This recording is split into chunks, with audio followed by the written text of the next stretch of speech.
What is going on, everybody? Let's talk money, right? You're probably like, why is Chae talking about money? For those who don't know, maybe you're new to the Cold Therapy podcast. Maybe you're new to, these platforms and things that I do. But I am a bit of a financial nerd, y'all. Like finances, money, like when it comes to that stuff, I'm just a nerd. I nerd out when it comes to all those things. I also have been debt free for a couple years now. But yeah, I paid off my student loans, y'all. Before there was talks of student loan forgiveness and all that kind of stuff, I had paid off nearly $25,000 worth in debt within like 2, 3 years, I think, of graduating from undergrad. And so finances are important to me. And especially when you start thinking from a Christian perspective, from a black minority perspective as well. I think there's a lot of misrepresentations, and we've been scarred so much by economic instability as we look. Talks of a recession. Some say we're in a recession, whichever side of the aisle you sit on that, right? Just looking at the different indicators and all that kind of stuff will vary based on your opinion. But looking at these things and these challenges, I think it's important that we talk about these things and have these discussions and have these open and honest dialogues, because I don't want spiritual freedom and still be in economic bondage or financial bondage, right? So I am a proponent for deliverance in all areas, including our finances, and really making smart financial decisions. Because just think, from a kingdom perspective, how much more could you do if your finances were in order? How much more ministry and freedom could you have if finances were not an issue or money was not a problem, right? Just think about the life that you could have, the life in Christ that you could have if money was not an issue, right? And I know some of you are like, man, I wish I was born into a rich or a wealthy family, and all these kind of things and types of conversations, right? But let me free you from that, right? A lot of times we don't give credit to the sacrifices that our parents, our grandparents made, because yes, you're blessed to have access to the internet and all this information, right? And some of you have been blessed to go to college and, experience furthering your education. And now you have these positions, and you're making more money than some of your parents ever made, right? And it's easy to look at them and wish that, things were different, things were better, or you had more money, or you were born with a silver spoon, or whatever the case may be.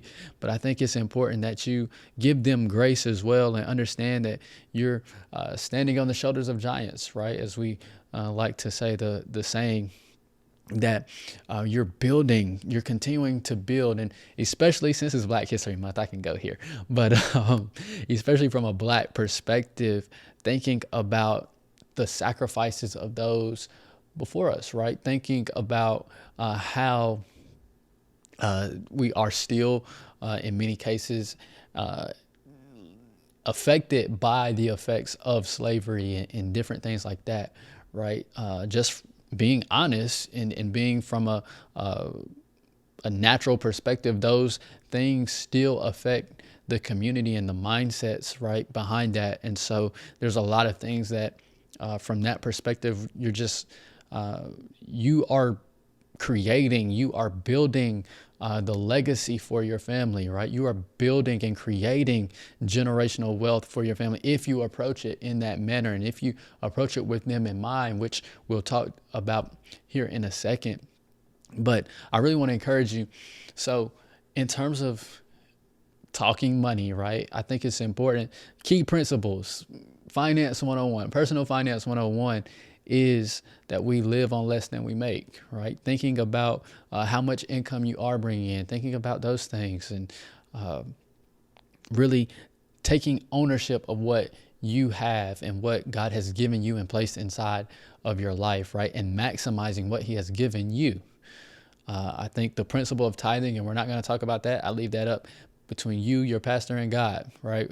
But in thinking about tithing, it's equal sacrifice. It's 10% across all of us. So whether I make $1 million or whether I make 10,000, it's 10% of that. So equal sacrifice, right?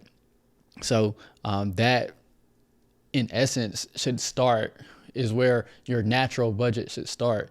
And even then, we are stewards of what God has given us. So whatever financial blessings or however he has blessed us financially, we are still stewards over that, right? And it's still partnership with God. Outside of the 10%, it's still a partnership with God, because I think what we have, as I was mentioning earlier, is the negative associations with money when it comes to the church, and how we portray ourselves in this prosperity gospel that exists, right?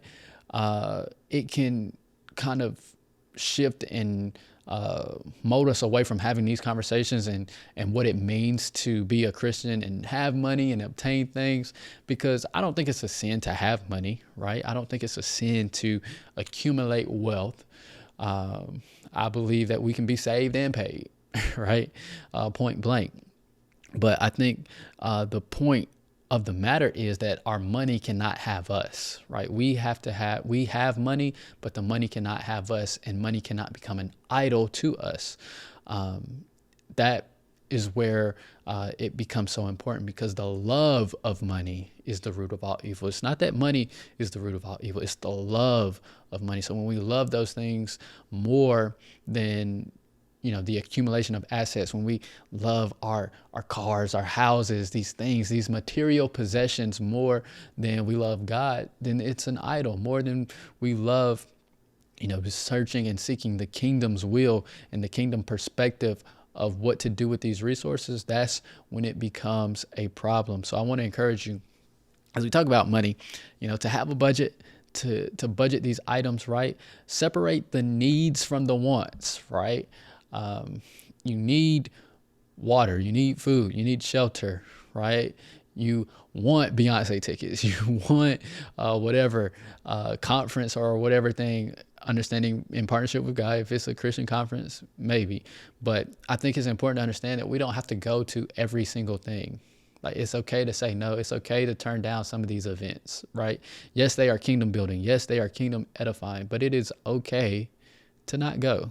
Right? Do not put yourself in position economically unless God is telling you and pushing you. That's between you and God, right? But I don't think it's always wise to have to show up to everything, right? To have to show up and give.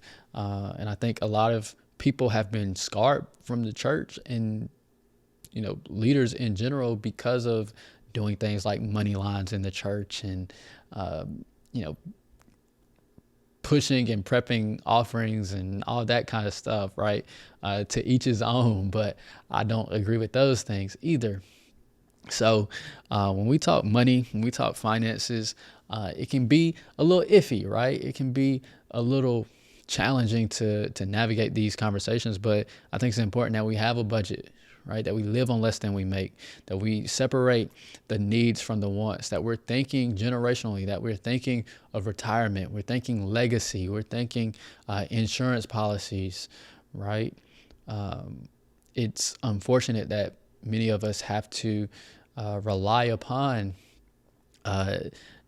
different avenues and fundraisers when someone passes. So if you are in a position to think about having life insurance, and especially those who are listening who are young and in your 20s and starting out, like the premiums for insurance, and this is disclaimer, this is not financial advice, this is just my opinion, but insurance, life insurance policies and premiums, they're cheaper when you're younger. So start thinking about those things. And if you don't know of what type of policy you should get, talk to someone you know, or someone you trust, right? Talk to a professional, a finance professional about these things so that you can be in position to have something that leaves behind a legacy, right? That even if it's just your burial is taking place, that you don't be a burden when you go to the grave. Because newsflash, if you weren't aware, we all will pass away. We all will die. Not to make this morbid, but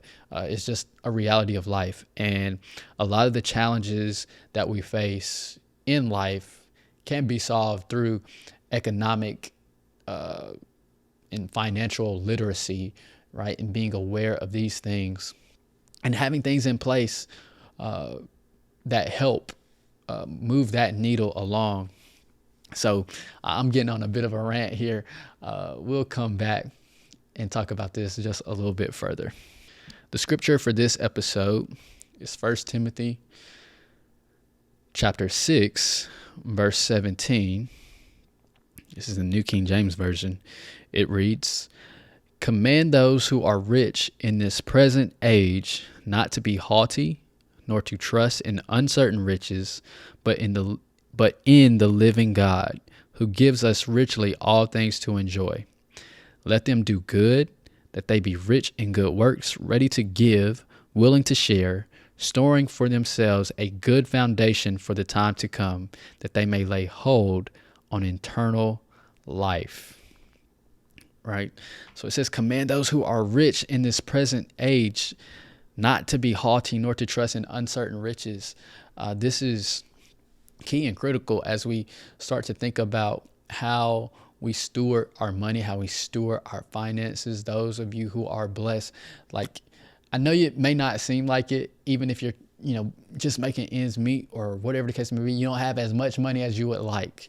But in context to the rest of the world, we are blessed, right? If you are listening to this on whatever device, right? iPhone, Android, your computer, whatever it is, you are blessed. Think about all the people who don't have these opportunities. We can't sit and, sit from this place of privilege, of just like, woe is me. I'm not making six figures. I'm not making this or that. Not saying that there's anything wrong with pushing and pressing towards those things, right? And wanting to achieve financial success in those levels or gauges of whatever your number is. Everybody has a number, and whatever those things are. But also understanding that it's not just about accumulating these things. It's about what will you do with what God has given you. Will you be generous with what God has given you? How much kingdom work do you plan to do? Or are you just going to be consumeristic in your approach towards obtaining these assets and accumulating wealth? Is it just about having the nice car and the big house? Or is it about doing kingdom work as well? Right? I'm not coming for your fancy car or your big house, right? But what are you doing in the kingdom?